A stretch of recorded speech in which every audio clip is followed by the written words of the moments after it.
আমন্ত্রণ জানাচ্ছি আপডেট সংবাদে। শুরুতেই জানিয়ে দিব গুরুত্বপূর্ণ শিরোনাম, এরপরেই থাকবে বিস্তারিত।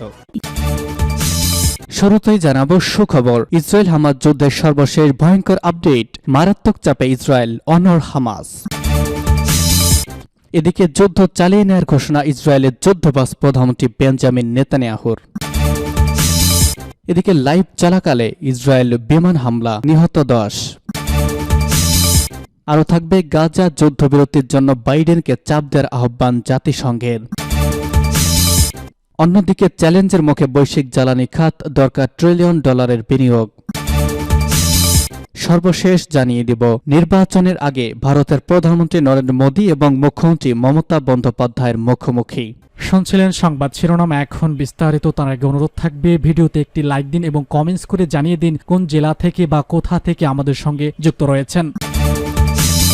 মারাত্মক চাপে ইসরায়েল, অনড় হামাস। যুদ্ধবিরতির মাধ্যমে গাজায় আটক বন্দীদের মুক্তির জন্য দেশে ও বিদেশে মারাত্মক চাপে পড়েছে ইসরায়েল। আর হামাস বলছে তারা স্থায়ী যুদ্ধবিরতি এবং সরবরাহ বাড়ানো না হলে যুদ্ধ অব্যাহত রাখবে। এদিকে জাতিসংঘ নিরাপত্তা পরিষদে যুদ্ধবিরতির প্রস্তাব নিয়ে ভোটাভুটি আরও একদিন পিছিয়ে বৃহস্পতিবার আজ নির্ধারণ করা হয়েছে। ইসরায়েলি হামলায় গাজায় নিহতের সংখ্যা 20,000 ছাড়িয়ে গেছে। ইসরায়েল 40 বন্দীর মুক্তির বিনিময়ে 1 সপ্তাহের যুদ্ধবিরতির প্রস্তাব দিয়েছে, কিন্তু হামাস তাতে রাজি হয়নি বলে ওয়াল স্ট্রিট জার্নালে প্রকাশিত এক খবরে বলা হয়েছে। ইসরায়েলি প্রস্তাব নিয়ে গোয়েন্দা কর্মকর্তাদের সাথে আলোচনার জন্য হামাসের রাজনৈতিক শাখার প্রধান ইসমাইল হানিয়া বর্তমানে মিশরে রয়েছেন।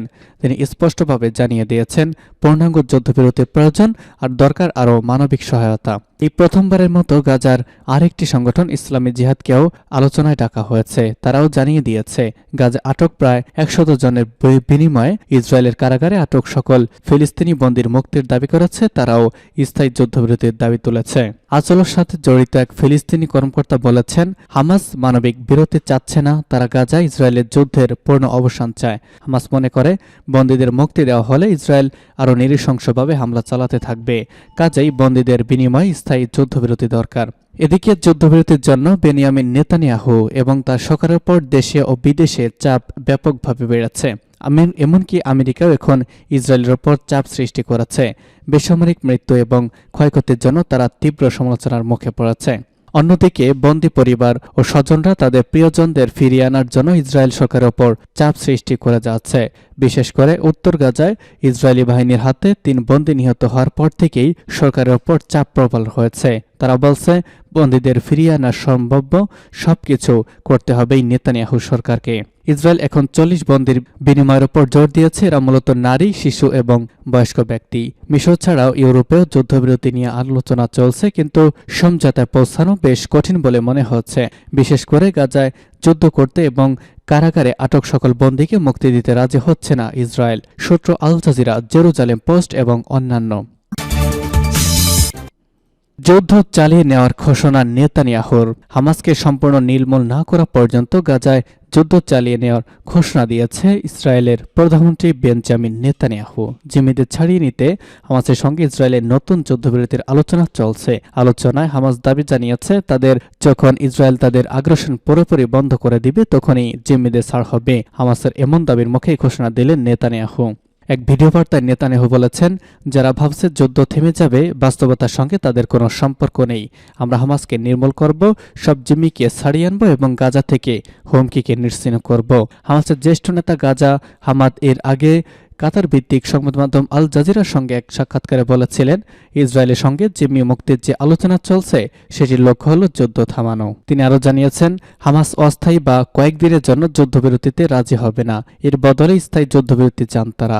তার দাবি অস্থায়ী যুদ্ধবিরতির মাধ্যমে জিম্মিদের ছাড়িয়ে নিয়ে আবারও গাজায় গণহত্যা চালানো শুরু করবে ইসরায়েল। নেতানিয়াহু যখন যুদ্ধ চালিয়ে যাওয়ার হুমকি দিচ্ছেন তখন জাতিসংঘের নিরাপত্তা পরিষদের যুদ্ধ বন্ধ করা নিয়ে একটি প্রস্তাবের ওপর আলোচনা চলছিল। বুধবার এই প্রস্তাবের ওপর ভোটাভুটি হয়েছিল। প্রস্তাবটির ওপর গত সোমবার ভোটাভুটি হওয়ার কথা ছিল, কিন্তু প্রস্তাবের ভাষায় যুক্তরাষ্ট্রের আপত্তি থাকায় সেটি 2 দিন পিছিয়ে আজ বৃহস্পতিবার দেওয়া হয়েছে, সূত্র জানাচ্ছে আল জাজিরা। লাইভ চলাকালে ইসরায়েলের বিমান হামলা, নিহত 10। আল জাজিরা লাইভ চলাকালেই অবরুদ্ধ গাজা শহরের উপত্যকার রাফায় বিমান হামলা চালিয়েছে দখলদার ইসরায়েল। এতে কমপক্ষে 10 জন নিহত হয়েছেন। আল জাজিরার সাংবাদিক হানি মোহাম্মদ সহ আহত হয়েছেন অনেকেই। খবর আল জাজিরার। লাইভে দেখা যাচ্ছে রাফার একটি স্থানে লাগাতার বিমান হামলা চালানো হচ্ছে। সেখানকার ভবন থেকে ধোঁয়ার কুণ্ডলী বের হচ্ছে। এদিকে হামলা থেকে বাঁচতে সাধারণ মানুষ এদিক সেদিক ছোটাছুটি করছেন। আল জাজিরার সাংবাদিক হানি মোহাম্মদ জানিয়েছেন, রাফার কুয়েতি হাসপাতালের কাছে হামলার ঘটনা ঘটেছে। এই হামলায় কয়েকটি ভবন পুরোপুরি ধসে যায়। ভবনগুলোতে ওই সময় মানুষ ছিল। গাজা যুদ্ধবিরতির জন্য বাইডেনকে চাপ দেওয়ার আহ্বান। জাতিসংঘের বিশেষ প্রতিবেদক ফ্রান্সেসকা আলবানিজ গাজা যুদ্ধবিরতির জন্য মার্কিন প্রেসিডেন্ট জো বাইডেনকে চাপ দেওয়ার আহ্বান জানিয়েছে। কাতার ভিত্তিক সংবাদ মাধ্যম আল জাজিরার এক প্রতিবেদনে তথ্য জানানো হয়েছে। প্রতিবেদনে বলা হয়েছে, ফ্রান্সেসকা আলবানিজ গাজার নিরীহ বেসামরিক নাগরিকদের এই নির্বোধ হত্যাকাণ্ড বন্ধ করতে হস্তক্ষেপ করার জন্য মার্কিন প্রেসিডেন্টের প্রতি আহ্বান জানিয়েছেন। সামাজিক যোগাযোগ মাধ্যম এক্সে লেখা তিনি এক বক্তব্যে বলেছেন, ইসরায়েলের হামাস নির্মূল অভিযানের নামে যে সংঘাতে লিপ্ত হয়েছে তা মানবতার কফিনে প্রতিদিন একটি পেরেক ঢুকাচ্ছে। এদিকে ফিলিস্তিনি কর্তৃপক্ষের সর্বশেষ পরিসংখ্যান অনুসারে গাজা উপত্যকায় ইসরায়েলি হামলায় কমপক্ষে 19,000-এর বেশি ফিলিস্তিনি নিহত হয়েছে, যার মধ্যে 12,000-এর বেশি শিশু এবং নারী আহত হয়েছেন 52,000-এর বেশি। গত মাস থেকে অবরুদ্ধ ছিটমহলে ইসরায়েলের অবিরত বিমান ও স্থল হামলায় হাসপাতাল, মসজিদ এবং গির্জাসহ হাজার হাজার ভবন ক্ষতিগ্রস্ত বা ধ্বংস হয়েছে। ইসরায়েলি পরিসংখ্যান অনুসারে ইতিমধ্যে 1,400 ইসরায়েলি নিহত হয়েছে। উল্লেখ্য যে গাজা ভিত্তিক ফিলিস্তিনি প্রতিরোধ আন্দোলন হামাস ইসরায়েলের বিরুদ্ধে সামরিক অভিযান শুরু করেছে বলে ঘোষণা করেছে। এর প্রতিরোধে পাল্টা হামলা শুরু করেছে ইসরায়েল। একটি বিবৃতিতে হামাসের সামরিক শাখার মোহাম্মদ দেইফ বলেছেন, সকালে ইসরায়েলে 5,000 রকেট বর্ষণের মাধ্যমে শনিবার থেকে অপারেশন আল আকসা স্টর্ম শুরু হয়েছে। ইসরায়েল গাজা থেকে অনুপ্রবেশের কথা স্বীকার করেছে, সূত্র জানাচ্ছে আল জাজিরা। চ্যালেঞ্জের মুখে বৈশ্বিক জ্বালানি খাত, দরকার $1 ট্রিলিয়ন বিনিয়োগ। চ্যালেঞ্জের মুখে পড়তে যাচ্ছে বৈশ্বিক জ্বালানি খাত। আগামী এক দশকে প্রযুক্তি বা রাজনীতির বদলে সবচেয়ে বড় চ্যালেঞ্জ হয়ে দাঁড়াবে এই খাতের বিনিয়োগ। এখানে কারণ কার্বন নিঃসরণ শূন্যে নামিয়ে আনতে বড় ধরনের বিনিয়োগ প্রয়োজন। যদিও গত কয়েক বছরে নবায়নযোগ্য জ্বালানি খাতের উল্লেখযোগ্য সম্প্রসারণ ঘটেছে, তবে তা এখনও পর্যাপ্ত নয়। আগামী দিনগুলোয় কার্বন লক্ষ্যমাত্রা অর্জনে যে পরিমাণ বৈদ্যুতের যোগান দিতে হবে তার পেছনে কয়েক $1 ট্রিলিয়ন বিনিয়োগ প্রয়োজন বলে মনে করেছেন সংশ্লিষ্টরা। বৈশ্বিক জলবায়ু বিশেষজ্ঞ ডেভিড ফিকলিং দাবি করেছেন যে বিশ্বের উন্নত দেশগুলো নবায়নযোগ্য জ্বালানির প্রাথমিক লক্ষ্যমাত্রা অর্জন করলেও পিছিয়ে রয়েছে উন্নয়নশীল দেশগুলো। সেক্ষেত্রে বড় জায়গা ধরে রেখেছে জীবাশ্ম জ্বালানি। বৈশ্বিক জ্বালানি, তেল ও গ্যাস রপ্তানিকারক দেশগুলো নিজেদের মধ্যকার বাণিজ্য সম্পর্ক জোরদার রেখেছে, ফলে এশিয়া ও আফ্রিকার উদীয়মান অর্থনীতির দেশগুলোয় জ্বালানি নীতিমালা ঝুঁকির মুখে পড়েছে। অথচ বিশ্বের মোট জনসংখ্যার একটি বড় অংশে বসবাস এসব দেশের। এবং সর্বশেষ জানিয়ে দিব, নির্বাচনের আগে মোদি এবং মমতা মুখোমুখি বৈঠক। অবশেষে নির্বাচনের আগে আলোচনার টেবিলে বসলেন ভারতের প্রধানমন্ত্রী নরেন্দ্র মোদি এবং পশ্চিমবঙ্গের মুখ্যমন্ত্রী মমতা বন্দ্যোপাধ্যায়। সকালে সংসদ ভবনে এক বৈঠকে বসেছেন তারা। এই সময় মমতার সঙ্গে উপস্থিত ছিলেন অভিষেক বন্দ্যোপাধ্যায় সহ তার দলের 10 জন সংসদ সদস্য। বৈঠক শেষে সংবাদ সম্মেলনে মোদিকে ধন্যবাদ জানিয়েছেন মমতা।